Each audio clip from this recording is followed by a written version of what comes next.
Now on Palm Beach TV, from determining the next source of your drinking water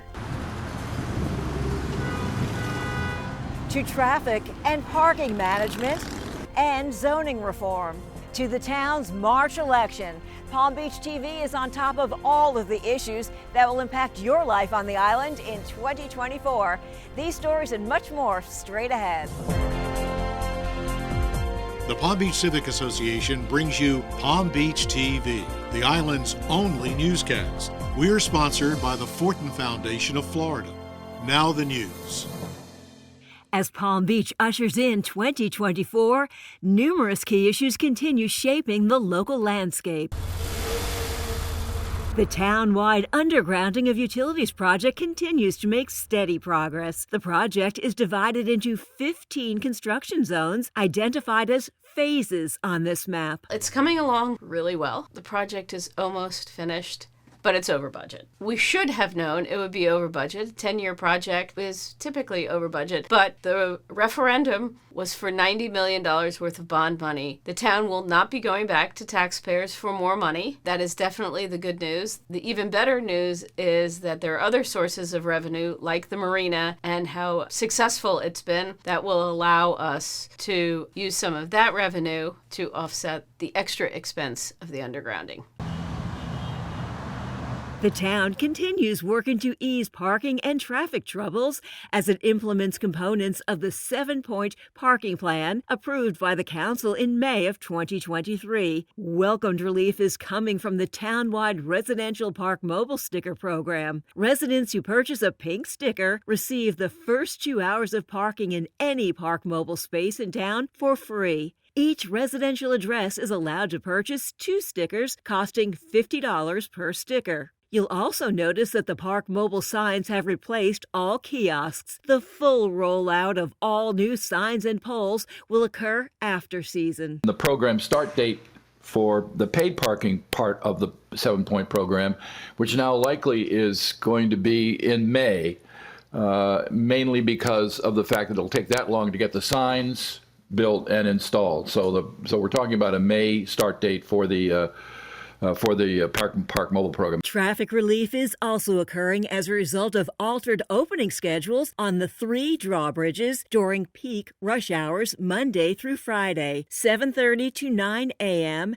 and 4 to 6 p.m. This week, the Coast Guard shared the following updated opening schedule. During rush hours, the Flagler Memorial Bridge and the Southern Boulevard Bridge will open on the quarter hour, 8:15 a.m., 4:15 p.m. and 5:15 p.m.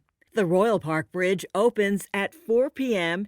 and then on the 3/4 hour, 7:45 a.m., 8:45 a.m., 4:45 p.m. and 5:45 p.m. Outside of rush hour, the bridges will maintain their regular twice-an-hour opening schedules.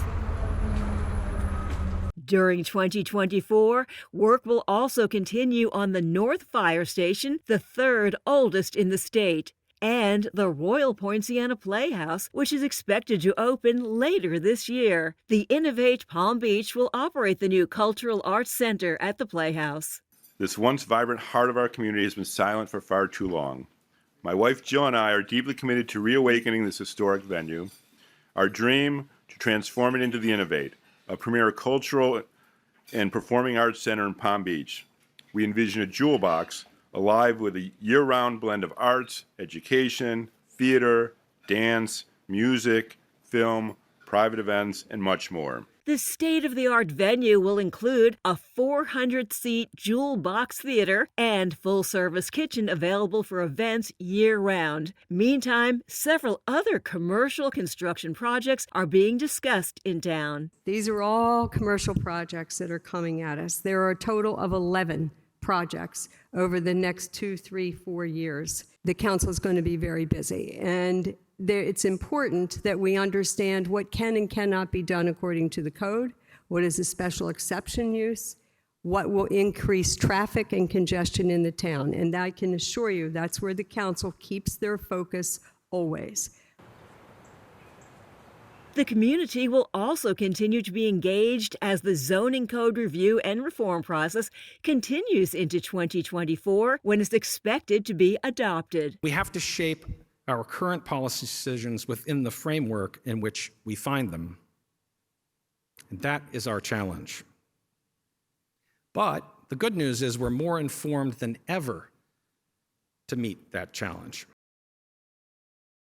Also ahead, the 2024 Town of Palm Beach Comprehensive Plan, which is the guide for the entire town. It will be adopted in April. This plan, which impacts future land use, transportation, public safety, and much more, is updated every 7 years.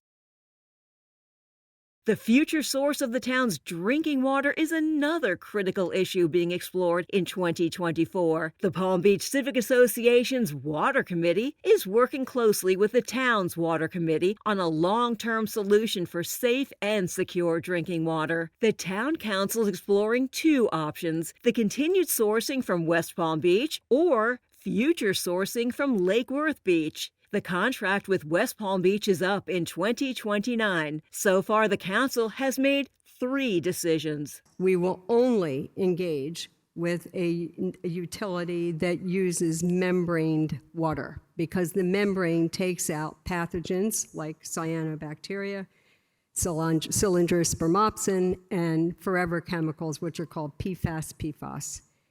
That's number one. The second was that we would engage with West Palm Beach and Lake Worth Beach. Why? To have transparency of cost and decision-making and to have a seat at the table. Third decision, we engaged Phil Gilden, who is a lawyer who only does utilities and who is working with us since last April to create a water authority where we have a seat at the table. And Palm Beachers will head to the polls on March 19th. The Group 3 Town Council seat, currently held by Council President Margaret Zeidman, who is not seeking another term, will see a 2-way race. Bridget Moran, a Landmarks Preservation Board member, and John David Corey, who serves on the town's Architectural Commission, are both seeking the Group 3 seat. Moran and Corey are both Palm Beach Civic Association directors. To assist you in learning more about the candidates, the Palm Beach Civic Association will host a candidates forum on February 19th. This event will be open to the public. Learn more about this event and our full lineup of programs and forums at palmbeachcivic.org.